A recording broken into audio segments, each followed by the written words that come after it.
Assalamualaikum warahmatullahi wabarakatuh. Iki ngaji santai-santai napa muhasabah.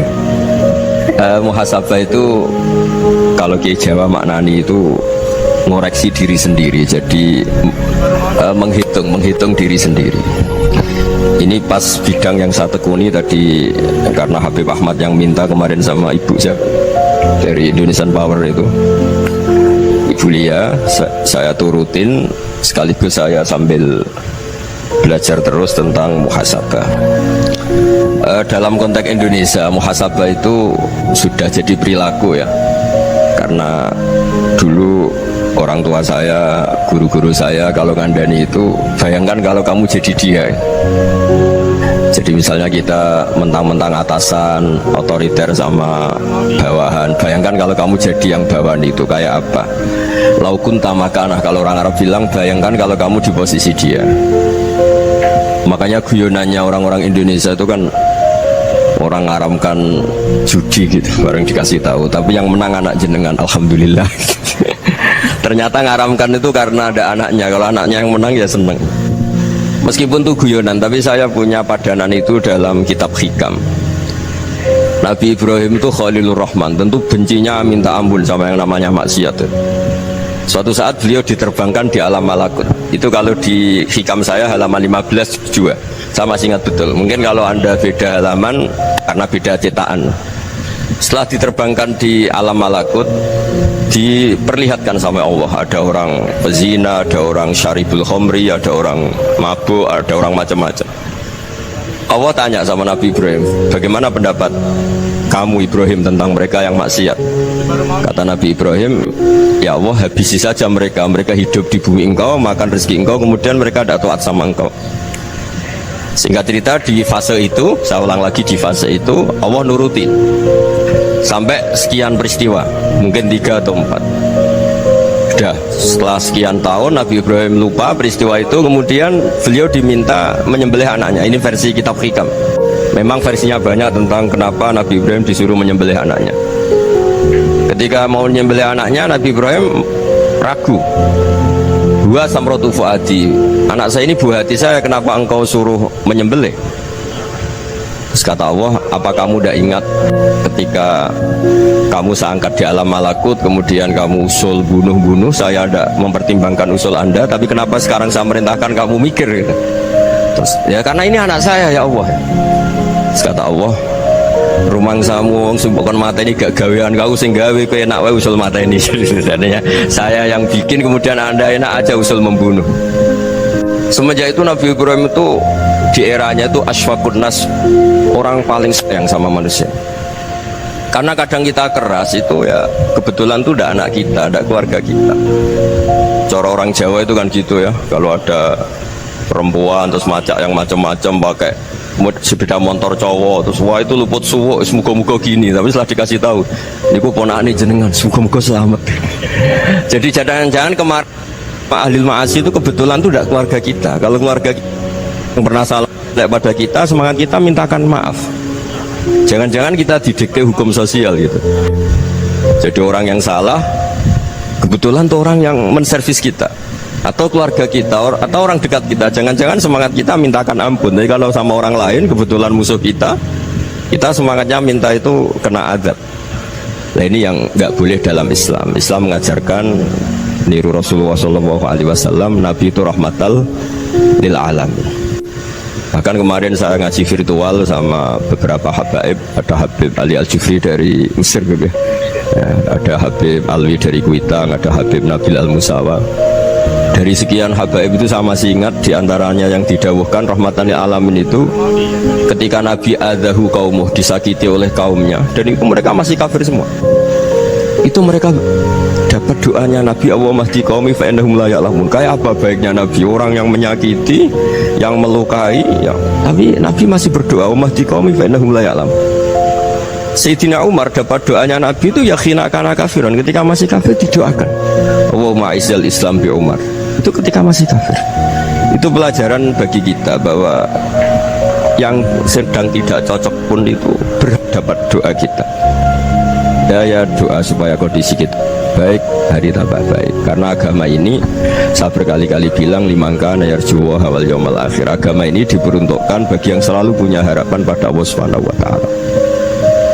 Saya cerita muhasabah ini tentang hubungan kita dengan Allah.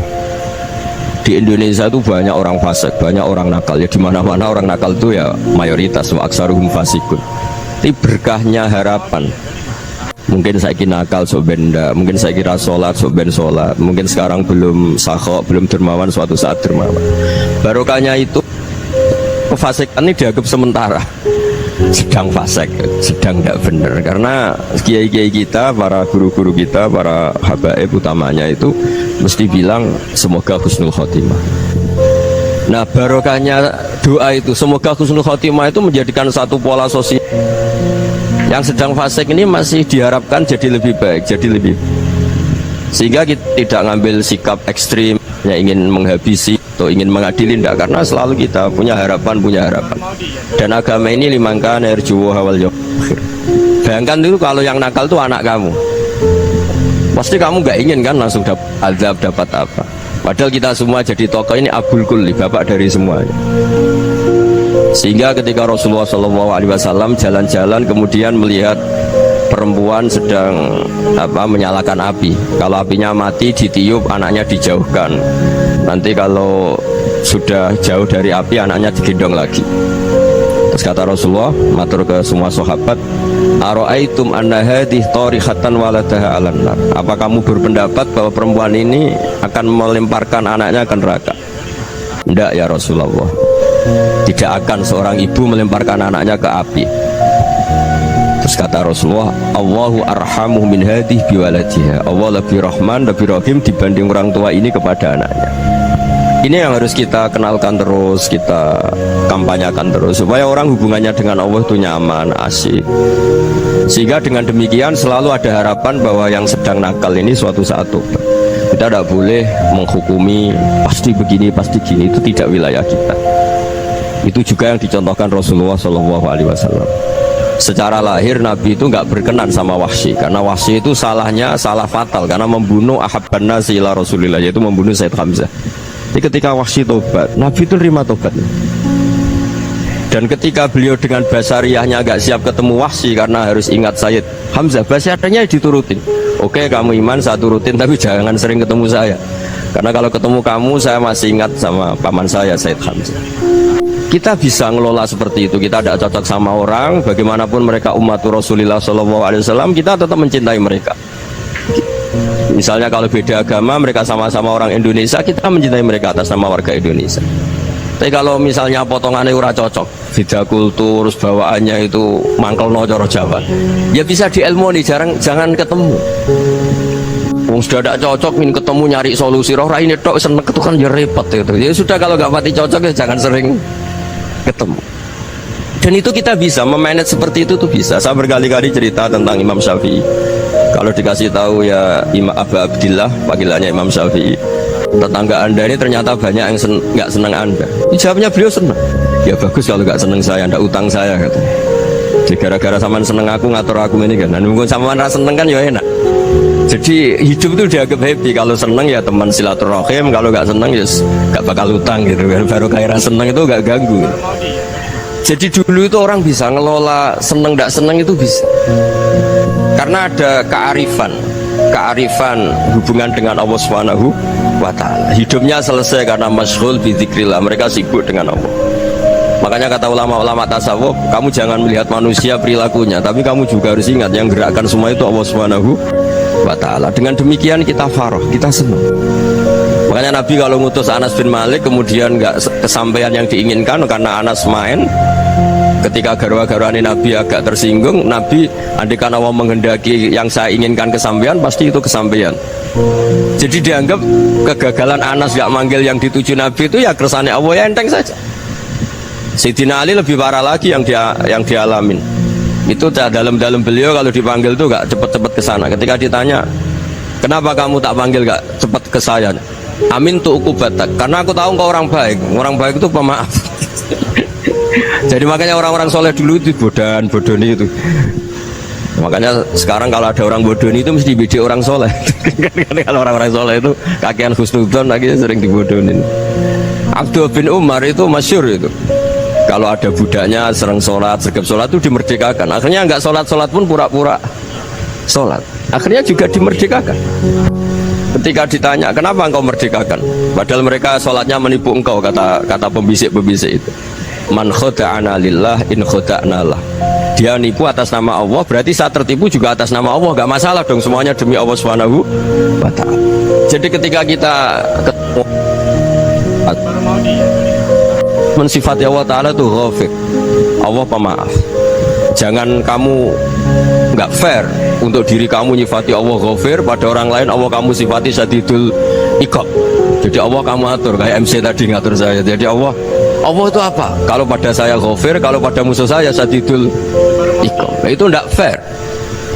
Kalau Anda punya harapan kepada Allah karena Allah Rahman Rahim, Allah ghafir, sebenarnya Allah pada musuh kita ya bisa saja Allah ghafir, bisa saja Allah Rahman Rahim. Sehingga kita melihat orang lain yang kita tidak cocok itu ya enteng saja. Itu min ummati Rasulillah sing tanaluhu syafa'atu, tanaluhu sa'atu rahmati, tanaluhu fair. Jangan dengan kita kayak mesti dapat rahmat, jangan orang lain kayak Allah pasti syadidul iqab. Itu tidak boleh. Sehingga ketika ada orang Badui, singkat cerita orang Badui ini kencing di masjid, semua sahabat membentak dia. Yang nggak bentak hanya Nabi tok. Saking mangkalnya orang ini karena semua sahabat bentak kecuali Nabi. Setelah dibenarin Nabi, terus Nabi nyuruh Sobbu ali dhanuban min ma'in. Setelah disucikan masjid itu, dia berdoa keras sekali. Allahumma arhamni wa Muhammadan wa la tarham ma'ana ahadan. Ya Allah, yang berhak dapat rahmatmu hanya saya dan Nabi Muhammad, yang lainnya jangan. Karena yang lainnya itu jengkelin, gitu aja saya salah dimarah-marahin. Jadi kalau kamu doa terbatas ya kayak orang Bedui ini, kayak orang Arabi. Apa kata Nabi? Laqad tahajjarta wasi'an. Allah yang rahmatnya luas menjadi kamu sempitkan karena kamu mau atur Allah hanya rahman pada Indonesian Power, pada NU, pada kita, yang orang lain nggak perlu dapat. Itu kan kasihan Islam, karena Islam terus nggak dimiliki semua orang. Allah nggak dimiliki semua orang, Rasulullah nggak dimiliki semua orang, karena di NU, di ormas tertentu, di nggak boleh seperti itu. Nggak boleh takhasyar tawasian, kata Nabi, nggak boleh mempersempit zat yang rahmatnya itu luas. Ini semoga etika ini kita pakai di Indonesia. Yang sedang fase kita harapkan lebih baik, yang sedang nggak dapat hidayah kita doakan dapat apa? Hidayah. Masyhur kan, makanya tadi saya mohon sama Habib Ali supaya Habib Ahmad supaya tetap makhlul qiyam tabaruk sama Habib Ali. Di antara doa-doa di Simtud Duror masyhur itu antuqabilal mudhniba minnah bil ghufran wal musi'a bil ihsan. Jadi harapannya para habaib, para orang-orang baik dulu ya, semoga yang dosa itu dimaafkan, yang sedang salah dibuka, bikin lebih baik. Nabi itu tugasnya juga gitu, wastaghfir li dzambika walil mu'minina wal mu'minat. Nabi itu tugasnya juga memintakan ampun yang sedang salah. Nah, ini cobalah jadi etika kita, muhasabah kita. Jadi muhasabah itu cara berpikir kita set, kita pikir ulang. Ternyata semangatnya seorang nabi itu wastaghfir li dzambika walil mu'minun. Semangatnya itu memintakan ampun. Orang ahli tafsir tahu semua kalau Nabi itu tidak mungkin dosa. Jadi itu khitabun Nabi wa urida bihi ummatu, itu khitab Nabi, tapi yang dimaksud itu umatnya, karena Nabi tidak akan mengalami dzambun, tidak akan mengalami dosa. Sekarang enggak, kadang-kadang kita ini kalau orang lain salah itu semangat. Kalau di perusahaan ada teman salah, apalagi pimpinan salah itu seneng, barokahnya salah bisa ganti kan gitu. Ya, jadi kalau mungkin di dunia tokoh juga gitu, barokahnya ada tokoh salah, kita yang jadi populer sendiri. Tidak boleh seperti itu. Kita harus salimus sodri ijami'il muslimin. Jadi ini harus dilatih. Saya tadi matur sama Habib Ahmad, latihan kita jadi hidup. Nabi itu kalau resep jadi wali itu kata Nabi gampang. Kata Nabi, kalau kamu ingin disenangin Allah, ya sudah, kalau kamu asbahta wa amseta gini-gini, perasaan kamu, kata Nabi, jangan punya perasaan ghil sama orang muslimin. Itu sudah, wadzalika min sunnati. Makanya Nabi ngendikan la yablughni ahadun an ahadin syai'an. Ada yang baca la yuballighni ahadun an ahadin syai'an. Seseorang jangan melaporkan ke saya tentang salahnya yang lain. Fa inni akhruju ilaikum wa ana salimus sodri. Karena saya ingin ketemu sampean semua dalam keadaan salimus sodri, tidak punya perasaan apa-apa. Karena kalau nurutin membisik, nurutin informasi itu ya repot, karena orang pasti sepihak. Ada kiai yang top, datang ke kampung-kampung ning desa-desa. Kata yang seneng itu punya akhlak. Oh itu bagus orang besar datang ke kampung-kampung. Kata yang nggak seneng, oh itu jobnya kayak kecil kok diambil, itu kan ya kasihan itu kan sudut pandang. Makanya saya sering bilang akal kita ini cukup untuk mentasdik Rasulullah Shallallahu Alaihi Wasallam. Meskipun perasaan kita kadang orang Jawa itu beda. Saya berkali-kali bilang sama peneliti dari Jogja, kenapa sih Gus para nabi itu kok poligami istrinya banyak? Nabi Dawud katanya itu berapa? Nabi Sulaiman malah jumlahnya agak terbatas ini. Nabi Muhammad itu paling sedikit. Saya tanya gini, perempuan itu orang lemah, jadi kalau nolong orang satu gimana baik, kalau nolong orang dua ya lebih baik, ya sudah kira-kira seperti itu. Paling tidak akal kita masih tahu kalau orang baik itu kan mesti baik, nolong orang satu baik, nolong orang dua ya lebih baik, nolong orang tiga lebih baik. Tapi kalau kamu orang nggak baik, satu saja kamu terlantarin, kamu miskinkan, kamu ya tinggal diukur kan. Kalau orang baik nambah baik, tapi kalau orang buruk tambah buruk. Nah itu akal kita bisa menganalisis kenapa sih nikah itu ada yang poligami, ada yang enggak. Sudah ukur saja diri kamu. Misalnya kayak saya elek keriting, rabi terus, memperbanyak wong elek, orang perilaku netok, raine dadi elek kabeh gitu. Tapi nak kowe ku ganteng, alim, ganteng, sugih, anaknya ganteng-ganteng, berhubung ke soleh ahli swarga kabeh, mertua yo bangga karena karir kamu meyakinkan. Ini mertua kamu aja gak bangga mau nambah. Ipar gak bangga, mertua gak bangga, desa kamu yang kamu wayai juga gak. Beda dengan Nabi ketika nikah Juwairiyah itu gak ada pernikahan sebarokah Nabi dengan Juwairiyah itu Azharu Rasulillah. Di situ habis perang banyak tawanan, gara-gara jadi besanya Nabi langsung dibebaskan semua karena Azharu Rasulillah. Sekarang besanya Kanjeng Nabi. Dulu Abu Sufyan mangkalnya bukan main sama Nabi, gara-gara putrinya dinikah terus langsung jadi. Kalau kamu kan enggak, nikah satu, nikah lagi, satu kampung musuh kamu. Karena istri pertama ya cemburu, yang kedua agak bangga. Oh itu selesai itu di dunia wal akhirah. Maksud saya nganalisis Islam itu harus pakai akal. Dan akal yang dipakai, ini saya bawa ke kitab Ihya, adalah pikiran-pikiran para ulama. Makanya ketika Imam Ghazali ketika ditanya fakaifa bi muslimin fasikin asawaha fi jami'i amri, kalau kalian ketemu orang fasik, orang Islam tapi fasik, perilakunya nggak ada yang benar, kata Imam Ghazali jawabnya lucu, aneh.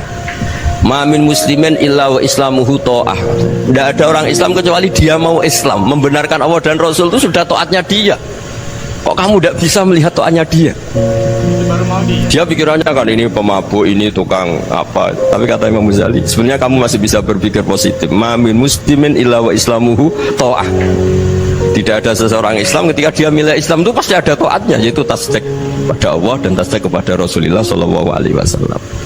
Jadi dengan pola seperti itu, maka di antara guru-guru kita yang modern ya di era Mbah Maimun, di sini ada Habib Ahmad, Habib Salim, syair yang sering dibaca beliau adalah ada orang munajat sama Allah. Ini cerita munajat. Itu orang itu ngendikan gini, ana musnibun, ana mukhtiun, ana asi, huwa rahimun, huwa ghafirun, huwa afi. Ya Allah, saya mukhti, saya orang yang salah. Ana musnib, saya orang yang dosa. Ana asin, saya sering maksiat. Tapi engkau ya Allah, engkau ghafir, pemaaf. Engkau rahim, maha pengasih. Engkau afin, yang mudah memaafkan. Kata orang ini ya agak kurang ajar, tapi saking senengnya sama Allah, qobal tuhunna salasatan bisalasat. Ya gini saja ya Allah, sifat engkau diadu dengan sifat saya. Engkau Tuhan, Gusti, nggak boleh kalah gitu. Terus wasatahliban ausofu ausofi, dan engkau pasti pemenangnya gitu. Jadi ada orang rayu Allah dengan cara seperti itu ya ada ya. Saya ini manusia, salah saya banyak. Engkau ampunannya banyak. Engkau Tuhan, Gusti, nggak boleh ampunan Anda, ampunan engkau kalah dengan salah saya. Nggak boleh Tuhan kok kalah. Jadi untuk supaya orang punya harapan gitu. Banyak juga wali-wali yang jadab ketika datang ke makam Rasulullah SAW. Itu kalau dongo ya agak kacau sebetulnya, cara syariat agak kacau. Ya Allah, engkau punya dua pilihan. Jika engkau menjadikan saya soleh, surah habibu, yang senang kekasihmu, yaitu Rasulullah SAW. Tapi jika engkau menjadikan saya fasik, surah adu, yang senang itu setan. Monggo jenengan mau menyenangkan kekasih jenengan, mau menyenangkan musuh jenengan, monggo jenengan bebas kok memilih. Mestinya Allah ya senang menyenangkan kekasihnya. Jadi ya, intinya Allah dipaksa untuk menjadikan dia orang soleh gitu. Jadi kayak kemarin itu Pak Gus siapa yang kesini itu kuliah kesini itu sama Habib Ahmad. Saya pertama nggak mau, lama-lama Habib Ahmad ini gimana Gus, orang taunya saya dekat jenengan, kalau nggak kasil saya waduh ini kayak doanya wali yang tadi. Nggak punya pilihan, nggak ada pilihan. Jadi saya mohon muhasabah itu dimulai cara berpikir. Makanya di sini sebetulnya tag ini supaya dapat barokahnya Ihya, ini kitab yang disenangi para habaib, para ulama. Sebetulnya tag di muhasabah itu redaksinya gini ya, yang lengkap. Hasibu anfusakum qabla an tuhasabu wa zinuha qabla an tuzanu wa tahayya'u lil ardil akbar. Jadi ada kata wazinu, jadi ukur. Perilaku Anda ini diukur, ditakar. Misalnya kita sebagai suami kan ya punya hal-hal yang kita tidak ideal. Corong Jawa mesti pesek, cara rezeki ya pas-pasan ya. Dan kita juga kalau makanya agak boleh tanya istri begini, apa saya cinta pertama Anda? Pasti ada kecewa. Orang jadi istri hanya korban terakhir gitu. Sudah. Karena orang kalau ngelamar kemana-mana gak jadi, yang jadi istri itu pasti korban terakhir gitu. Jarang istri pilihan pertama, jarang. Ayo semua yang nikah. Rata-rata itu pilihan Anda pertama Pak, dari sekian ditolak di mana-mana terus. Ya perempuan terakhir. Kamu juga korban terakhir. Itu wali-wali dulu kalau ngandani kita itu sederhana. Antal ini masyhur diceritakan Habib Zain bin Semit dalam kitab Al-Manhajus Sawi. Antalam tajid min nafsika kullama turid. Fa kaifa turidu min ghairika kullama turid. Kamu yang ingin ideal saja, kamu tidak menemukan pada diri kamu untuk menjadi ideal. Kamu kan ingin ganteng, ingin punya uang banyak, ingin perilaku Anda sempurna. Anda saja yang punya keinginan tidak bisa mewujudkan keinginan Anda sendiri. Fakaifa turidu min ghairika ma turid. Jadi antalam tajid min nafsika kullama turid. Fakaifa turidu min ghairika kullama turid. Kamu yang punya keinginan saja. Misalnya saya ingin punya uang banyak, perilaku saya selalu benar, gak pernah salah. Loh, saya yang ingin saja dengan diri saya gak bisa untuk benar terus. Kok kamu berharap orang lain selalu benar? Jadi antalam tajid ya sama. Kalau kamu menuntut istri kamu itu ramah, neriman, apa kamu neriman sama wajah istri Anda gitu? Engkau ya pola neng dindi jajaki sana jajaki sini, kamu sendiri tidak kona apa. Jadi itu nasihat yang luar biasa. Antalam tajid min nafsika kullama turid fa kaifa turidu min ghairika kullama turid. Kamu mau menghormati semua orang? Tidak mau kan? Kemudian Anda berharap semua orang menghormati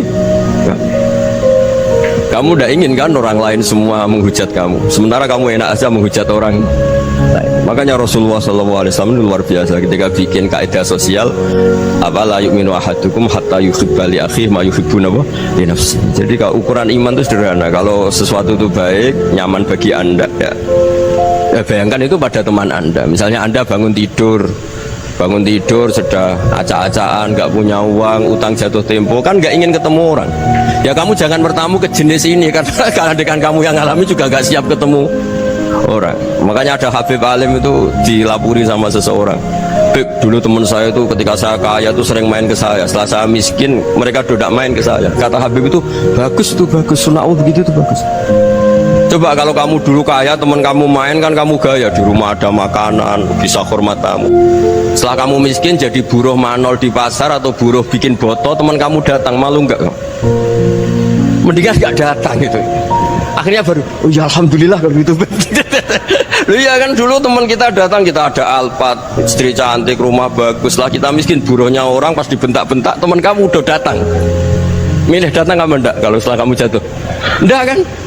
Jadi barokahnya ilmu itu terus ya, tapi kadang-kadang orang wah setelah saya miskin teman-teman tidak kasih ke sini.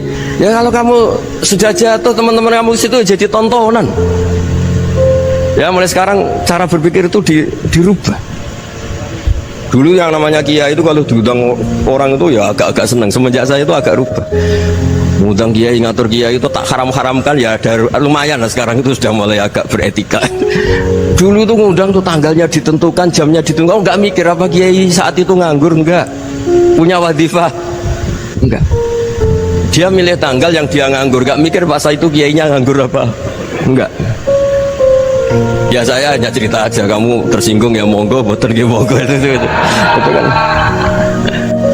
Jadi saya mohonlah supaya tadi saya juga matur ke Habib Ahmad. Jadi untuk orang merasa ikut sunnah Rasul itu gampang sekali kata Sayyid Muhammad. Dulu Nabi berpakaian ala daerahnya. Kalau mikot ya pakai mikotu baladi. Karena Nabi orang Medina dan beliau berdomisili di Medina, ya misalnya mikotnya dari Bir Ali misalnya. Tapi kalau anda orang kawasan Tanim mau umrah ya dari Tanim. Misalnya kawasan Jirona ya dari Jirona. Artinya apa? Kamu ngambil mikot karena Nabi mikot misalnya dari Bir Ali, bukan berarti kamu harus seperti Nabi di Bir Ali. Kamu orang Mekah misalnya, kamu orang Tanim, orang ya harus dari mikot itu apa? Baladi. Sama, makanya di fikih-fikih itu kalau teknik anak Nabi orang Arab, halawiyatnya kurma ya kurma. Kalau orang Jawa sedegan, semua bodoh-bodoh. Ya bodoh-bodoh manis. Jadi ini tabaruk sama Sayyid Muhammad, ini ada murid beliau Habib Ahmad, saya baca supaya orang itu merasa ikut Nabi itu gampang sekali. Ini saya baca ya di halaman tadi disaksikan Habib Ahmad 433 di kitab apa begini? Manhajus Salaf fi Fahmin Nusus. Itu kata Sayyid Muhammad, wa kanat sunnatu Rasulillah annahu yat'amu ma yajiduhu fi ardi wa yalbasu ma yajidu wa yarkabu ma yajidu mimma abahu wa ta'ala. Faman istamala ma yajidu fi ardi fa huwa al-muttabi' lis-sunnah. Kama annahu hajjal baita min madinati. Faman hajjal baita min madinati nafsihi fa huwa al-muttabi' lis-sunnah. Wa illam takun hadhil madinatu tilka. Jadi intinya misalnya Nabi dulu itu ngasih sedekah kepada fakir miskin ya pakai dinar, dirham. Ya kalau orang misalnya sedekah pakai rupiah ya sudah ikut sunnah Nabi. Jangan, Nabi pakai dinar loh, kamu kok pakai rupiah. Dulu dinarnya Nabi udah ada tulisannya Bank Indonesia, kamu ada tulisannya Bank.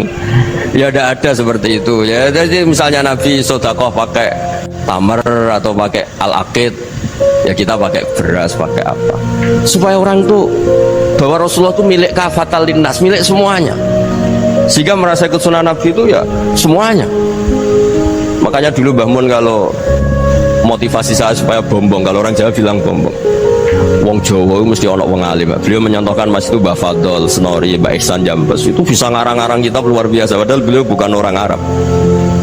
Imam Sibawai itu orang Persia, Imam Ghazali orang Tus itu juga ikut Persia.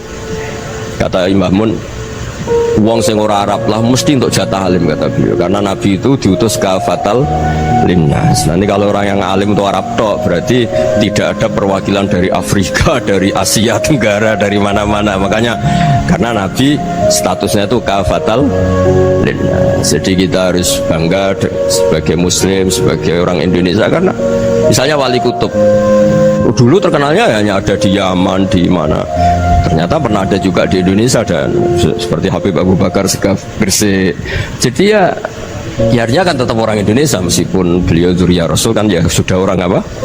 Orang Indonesia. Zuriyahnya Habib Ali Simtuduror sekarang di Solo. Jadi Indonesia juga dapat alawin banyak, dari Sadatin al-Alawin juga banyak. Jadi saya mohon barokahnya ngaji seperti ini, melihat orang lain tuh gampang. Bayangkan tuh kalau anak kamu, makanya Nabi nanti kalau nggak percaya lihat di Hikam nomor 15 di kitab saya itu. Di situ dijelaskan oleh Hikam, jangan-jangan semangat Anda pada orang yang maksiat, pada orang yang keliru supaya dihukum itu karena kebetulan itu udah anak Anda, itu udah keluarga Anda. Coba kalau itu keluarga. Makanya kalau saya guyonan di Jogja itu ada pembantu mecahkan piring terus dimarahi majikannya, saya mesti guyon gitu, pasti itu pembantunya tidak cantik. Kok bisa Gus? Andai kan cantik dan kamu senang mecahno piring satu, piring sewu ora iso ngamuk. Ternyata ngamuknya itu karena mecahkan piring apa karena plus tidak cantik? Coba jawab para lelaki nih. Kamu marah sama orang maksiat tuh karena maksiat, karena plus itu udah anak Anda. Bayangkan kalau itu anak Anda. Itu hebatnya Rasulullah SAW. Karena kita yang salah pun kadung umatnya, Nabi tetap ngasih fasilitas syafaati li ahlil kabair min ummati. Kayak apa baiknya Nabi? Udah ikut maksiat tapi ikut fasilitasi ngasih syafaat.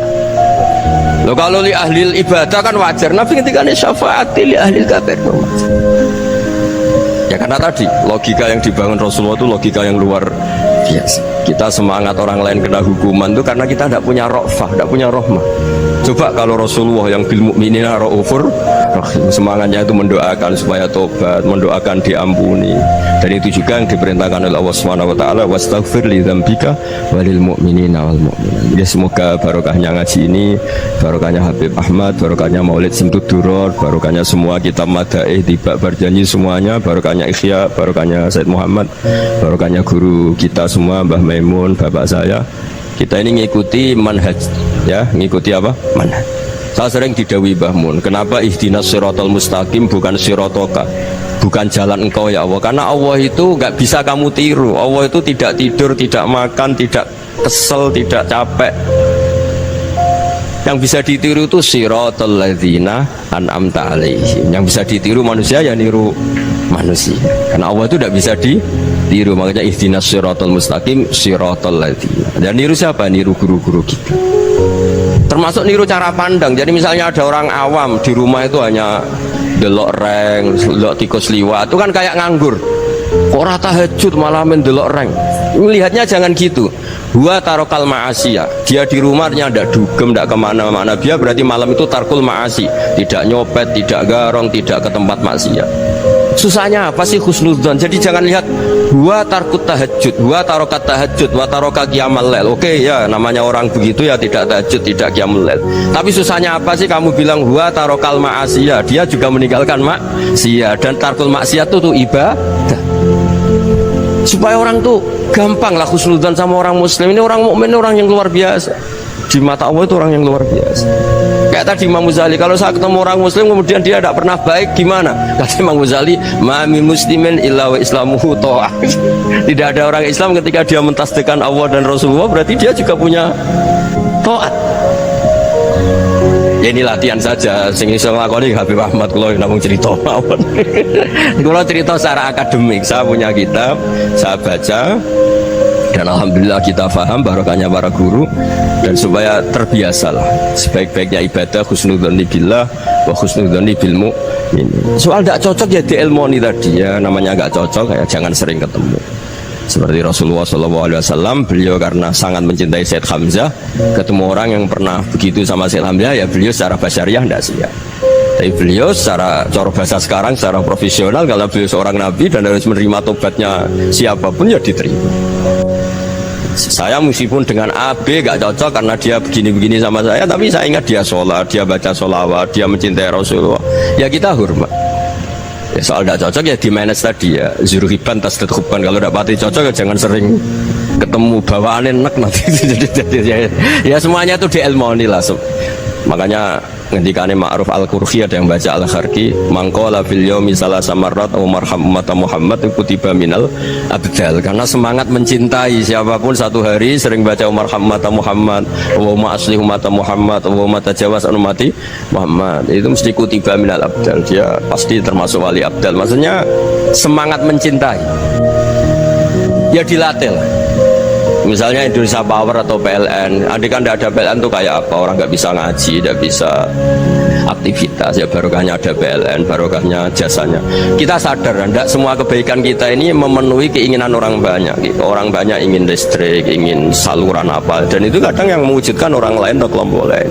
Ya karena itu manfaat ke orang lain ya kita doakan. Karena khairun nas anfa'uhum linnas. Sehingga kita terbiasalah ngakui orang lain. Seperti semangatnya Rasulullah SAW, semuanya itu didoakan, semuanya diinginkan kebaikannya. Bahkan Nabi gak putus asa sampai di akhirat.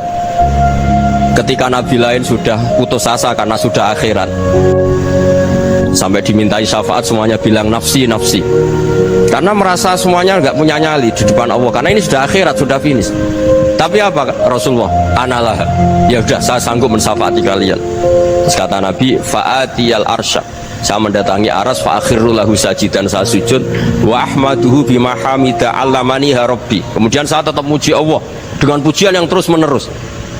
Padahal sudah di akhirat, sudah finish. Nabi dimintai syafaat masih sanggup karena Nabi tahu akhirat tidak bisa mendikte Allah, tidak bisa Allah terus bilang ya Allah ini akhirat loh, engkau sudah tidak boleh mensyafaati, tidak bisa. Allah tidak bisa diganggu akhirat, Allah tidak boleh dibatalkan rahmannya oleh akhirat. Allah tetap Rahman Rahim abadal abad, dan Nabi tahu itu. Makanya kata para ulama, fa Muhammadun ahmadu min ghairihi. Jadi Nabi Muhammad namanya dua yang terkenal. Sebenarnya banyak yang terkenal dua, Muhammad sama Ahmad. Ketika Nabi punya nyali memuji Allah di akhirat atau sudah di akhirat, itu fa Muhammadun ahmadu min ghairihi. Ketika Nabi lain sudah tidak punya nyali muji Allah karena sudah akhirat, Nabi Muhammad tetap berani muji Allah di saat seperti itu. Makanya ahmadu di situ kata ulama itu afal tafdil, fa Muhammadun ahmadu min ghairihi. Kanjeng Nabi lebih memuji Allah di saat yang Nabi lain sudah tidak punya nyali untuk memuji Allah di saat itu. Makanya kata Nabi fa akhiru lahu sajidan wa ahmaduhu bimahamida allamaniha rabbi. Akhirnya setelah lama gitu terus Allah ngendikan ya Muhammad irfa' ra'sak wasal tu'tah wasfa' tusyaffa. Sudah Muhammad, angkat kepala kamu, kamu minta apa saya turutin, dan kalau kamu ingin mensyafaati umatmu saya beri hak apa? Syafaat. Nah, semoga semangat itu juga menjadikan kita munajat bahwa rahmat Allah tidak terbatas, harapan juga tidak terbatas. Mungkin yang sedang nakal ya kita katakan sedang, jangan terus kamu pastikan wah ini mesti suul khotimah, mesti tidak orang baik. Tidak, agama ini liman kana yarju wal yaumal akhir, selalu bagi yang punya harapan. Ya, mugi-mugi dapat barokah semua. Mantu dengan kata wassalamualaikum warahmatullahi wabarakatuh.